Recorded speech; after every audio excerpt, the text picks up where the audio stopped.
canta storia che sanno tutto a memoria e fanno di una poesia la semplice fantasia.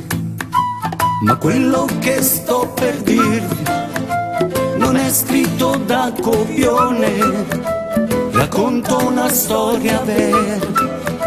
Voi state a sentire me, lei mi guardava con quell'aria indifferente, già sapeva tutte me, che amavo solo la mia libertà, vagabondavo la felicità, ma lei più furba mi suona su quei passi, con la sua maturità, forse è una rabbia, forse è un'allegria, lei già era mia. Un mandarino, rivo di un bonbon, vero no, rivo di bonbon, vero no, rivo no. Ma subito fu la fine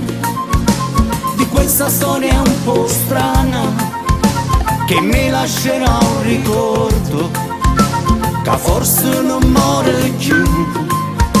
Il colpo da me accusato, che male mi fa sentire, io vittima del mio usare, pregava d'usare me, lei mi guardava con quell'aria indifferente, già sapeva tutte me, che amavo solo la mia libertà, vagabondavo la felicità, ma lei più furba mi suona solo quei vasi, con la sua maturità, forse è un'aria, forse è un'allegria, lei già era mia.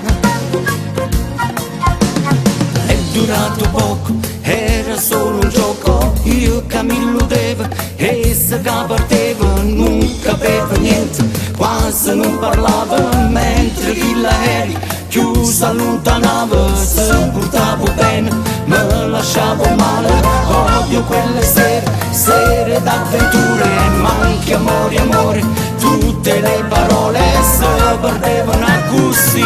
e io saccio che è una delusione, saccio che di soffrire per una donna che ti pianta in alto.